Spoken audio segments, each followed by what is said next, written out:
Railway में apprenticeship की vacancy आ चुकी है। रेल कोच फैक्ट्री कपूरथला के लिए अच्छी खासी वैकेंसी है। और जब भी ग्रुप डी में वैकेंसी निकलती है तो रेलवे के लिए जो अप्रेंटिस किए होते हैं उनके लिए 20% सीट रिजर्व होती है।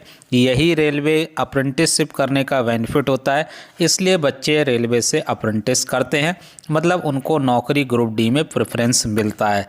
तो और भी उसके एक दो बेनिफिट हैं, वो सब कुछ जो है आपको जब अप्रेंटिसशिप कर लेंगे रेलवे से तो पता चल ही जाएगा। फिलहाल जो मेन बेनिफिट है वो मैंने आपको बता दिया है। और अगर हम रेलवे अप्रेंटिसशिप की बात करें तो ज़्यादातर जगह पे बस फॉर्म डालना है, मेरिट बेस पे सिलेक्शन हो जाता है, डॉक्यूमेंट्स वेरिफिकेशन एक दिन कराने चले जाएंगे तो उसके बाद आपकी अप्रेंटिस शुरू हो जाती है। 1 साल की ट्रेनिंग रहती है। अब तो सरकार ने उसका 9600 मिनिमम वेजेस भी घोषित कर दिया है, तो 9600 से प्लस ही आपको पैसे मिलने वाले हैं। इससे पहले लगभग 3 महीने से पहले आपको 7000 मिलते थे, 7200 मिलते थे। अब आपको 9600 98 से लेके 10,000 से ऊपर पैसे पर मंथ मिलने वाले हैं, क्योंकि महंगाई बढ़ गई है और ये और भी बढ़ना चाहिए। मगर अभी क्या है, अभी इसको इसी साल रिवाइज किया है तो हो सकता है 1-2 साल बाद ही रिवाइज करें। तो आज का वीडियो स्टार्ट करते हैं। सबसे पहले बताएं, रेल कोच फैक्ट्री कपूरथला में अप्रेंटिसशिप की वैकेंसी है और ट्रेड वाइज वैकेंसी देख सकते हैं और उसके बाद एक एक चीज़ करके डिस्कस करेंगे। चाहे तो आप इसका स्क्रीनशॉट ले सकते हैं। आरएसी वाले बच्चों के लिए इस बार अच्छी जगह है। टोटल वैकेंसी 30 है आपकी। मैकेनिक मोटर व्हीकल की 20 है, इलेक्ट्रॉनिक्स मैकेनिक की 20 है, इलेक्ट्रीशियन की 70 है, कारपेंटर की 30 है, पेंटर जनरल की 30 है, मशीनिस्ट की 20 है। वेल्डर की देखिए बहुत ज़्यादा वैकेंसी है, 180 वैकेंसी है। फिटर की वैकेंसी 150 है। फिटर, वेल्डर, इलेक्ट्रीशियन, उसके बाद आरएसी और पेंटर, कारपेंटर, इनकी जगह है। तो अच्छी खासी वैकेंसी है। कैटेगरी वाइज भी आप लोग देख सकते हैं। मोड ऑफ सिलेक्शन की बात करें तो मैंने बताया आपको फॉर्म भरना है, उसके बाद आपकी 10th की और आईटीआई इन दोनों का एवरेज लेके मेरिट बन जाएगी। मेरिट के बाद आपका डॉक्यूमेंट्स वेरिफिकेशन होगा, उसके बाद आपकी अप्रेंटिस स्टार्ट हो जाएगी।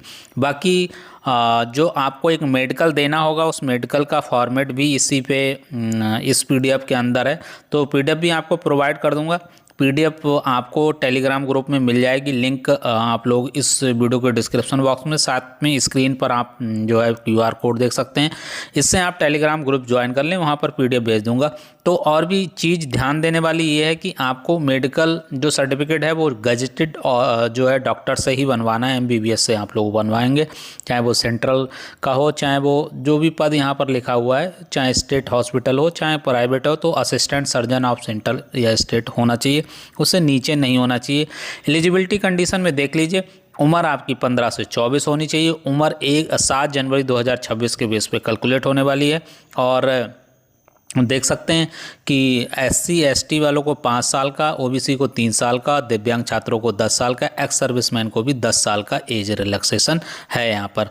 तो और भी फिजिकली हैंडीकैप्ड वाली कंडीशन भी लिखी हुई हैं, क्या क्या इसमें रहेगा। तो मुझे ये तो ज़्यादा समझ में नहीं आता, जो उस पर जिस पे क्राइटेरिया अप्लाई होता है वो इसको अच्छे से समझ सकता है। अब हम बात करते हैं, यहाँ पर ध्यान देने वाली बात है कि आपका 10th पास होना चाहिए 50% के साथ, आईटीआई पास होना चाहिए। यहाँ पर लिखा देखिए एनटीसी लिखा हुआ है, सिर्फ national council for vocational training लिखा हुआ है। State council for vocational training यानी कि एससीवीटी के बारे में इसमें जिक्र नहीं किया है। तो ये जो है वो एनसीवीटी के छात्रों के लिए ही है, जिसकी आईटीआई एनसीवीटी से कंप्लीट होगी। अगर फीस पेमेंट की बात करें तो 100 रुपये फीस पेमेंट है, और फीस जो है वो ऑनलाइन होने वाली है पेमेंट।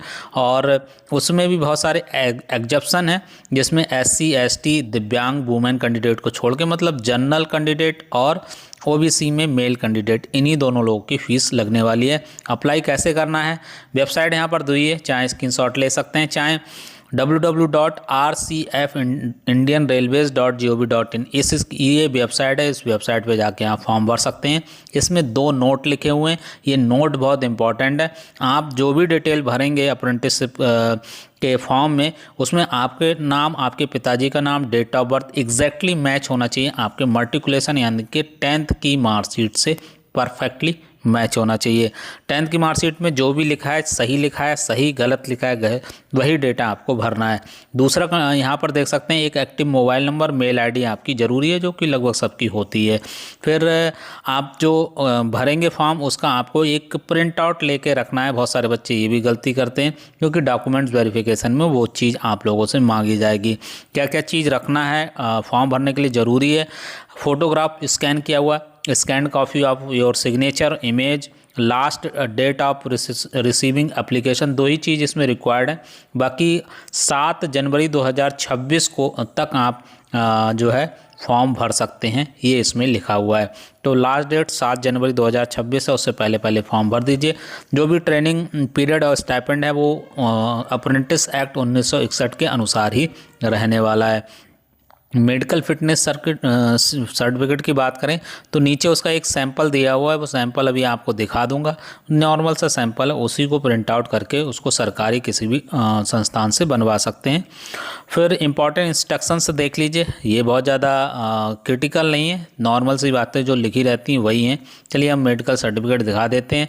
मेडिकल फिटनेस सर्टिफिकेट, और यहाँ पर लिखा हुआ है Kapurthala rail coach factory Kapurthala के लिए। यहाँ पर अपना पासपोर्ट साइज फ़ोटो लगा के ये सारी चीज़ें भर के, ये डॉक्टर सारी चीज़ें आपकी आई टेस्ट या और आपके कानों की, स्किन की, स्पीच की सब चीज़ें आपको चेक करेगा। कार्डियोलॉजी, नर्व सिस्टम सब चेक करके नीचे मोहर सिग्नेचर करके सारी चीज़ें लिख देगा इसमें।